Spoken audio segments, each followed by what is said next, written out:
पवन खेड़ा जी, doctor Udit Raj ji, Uma Shankar ji और यहाँ पे मंच पे मौजूद सभी नेतागण, आदरणीय बुजुर्गों, भाइयों बहनों और प्यारे बच्चों और पत्रकार बंधु, मैं कामा क्षेत्र के वासियों की तरफ से आपके यहाँ पधारने पे आपका बहुत बहुत स्वागत करती हूँ। हम लोग बहुत खुश नसीब हैं कि आप हमें आशीर्वाद देने के लिए आए हैं। काम जैसा कि अभी कहा, चौधरी साहब के ज़माने से ही जब भी कभी पार्टी कोई आदेश देती थी, हम उसको हमेशा पूरा करते आए हैं। चाहे कहीं की भी रैली हो, कामा टॉप करता है। तो मैं इनको लोगों की बहुत शुक्रगुजार हूँ। परिवार की तरह पवन साहब हम लोग यहाँ पे रहते हैं। हमारा नेता और उसका वोटर का नाता नहीं है, इन लोगों से हमारा प्यार का नाता है। हम इनके दिलों में बसते हैं, ये हमारे दिल में बसते हैं। ये मेरा जहाँ पसीना गिरे खून गिरा सकते हैं, और मैं और साजिद जहाँ इनका पसीना गिरे हम लोगों ने तय कर रखा है कि हमें अपना खून बहाना पड़ेगा, क्योंकि जब भी इलाके को जरूरत होती है मैं हमेशा इनके साथ खड़ी रहती हूँ। हमारा ये मेवात क्षेत्र का इलाका है, आपसी भाई बंदी यहाँ पे बहुत है।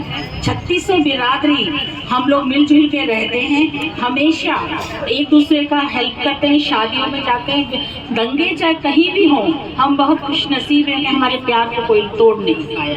बीजेपी ने बहुत कोशिश की, लेकिन हमारा प्यार हमेशा अटूट रहा। और मुझे मेरी ये तीसरी जनरेशन है, बच्चों के रूप में चौथी जनरेशन हुई है। पहले मेरे दादा हुजूर साहब थे, चौधरी यासीन खां, वो महात्मा जी को घासेड़ा गांव में लाए थे पार्टीशन के बाद, और ले जाने से मेव लोगों को पाकिस्तान जाने से रोका था। महात्मा गांधी जी ने जब कहा था कि मेव हिंदुस्तान की रीढ़ की हड्डी है, आप लोगों को वही घर वही चूल्हा मिलेगा। हम उनके शुक्रगुजार हैं कि उन्होंने हमें वहाँ नहीं जाने दिया, क्योंकि यहाँ के प्यार से हम लोग रह जाते, वहाँ जाके हमें अधूरापन ही लगता। और वो एमएलसी रहे थे 20 साल, और आज़ादी के बाद अनअपोज्ड एमएलए बने थे दादाजी। उसके बाद अब्बाजी पॉलिटिक्स में उन्होंने वॉलंटरी रिटायरमेंट ले लिया था। फिर चौधरी साहब आए, वो 3 राज्यों में मंत्री रहे। चौधरी तैयब हुसैन जी 2 बार MP रहे। फिर उनकी डेथ के बाद 2008 में जैसी इलेक्शन की शुरुआत उन्होंने कर दी थी, वो हमारे बीच से चले गए। इलाके ने जिम्मेदारी, और अब्बाजी की भी यही इच्छा थी कि बेटे की बजाय मैं यहाँ से बनूँ। उन्होंने मम्मी से सबसे कह रखा था इलाके में, तो मैडम ने भेजा था पूछने के लिए सीके जाकर शरीफ साहब को, तो अम्मी ने वही कहा था। तो उसके बाद इलाके ने मुझ में यकीन जताया, और मैंने भी अब्बाजी के जो अधूरे सपने थे उनको उन्हीं की तरह करने की कोशिश की।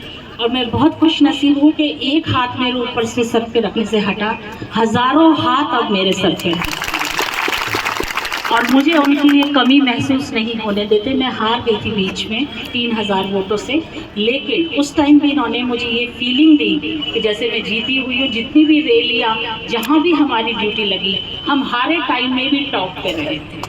तो ये बहुत कम लोगों को होता है, या कि मतलब मिलता है। ज़बरदस्ती इन्होंने कहा कि बच्चों को प्रधान बनाएं, क्योंकि बेटी डॉक्टर है MBBS, बेटे ने लॉ करा है। उसके भैया फ़ौरन जाना चाहता था, लेकिन मेरे लोगों का इसरार है, और मैं इस पॉलिटिक्स में इसको आना भी है, मतलब he should come at early age. तो इसलिए हमने इन लोगों को एंट्री दी। और मैं तो यही कहना चाहती हूँ कि इनका प्यार और आप लोगों का प्यार हमेशा बहुत बहुत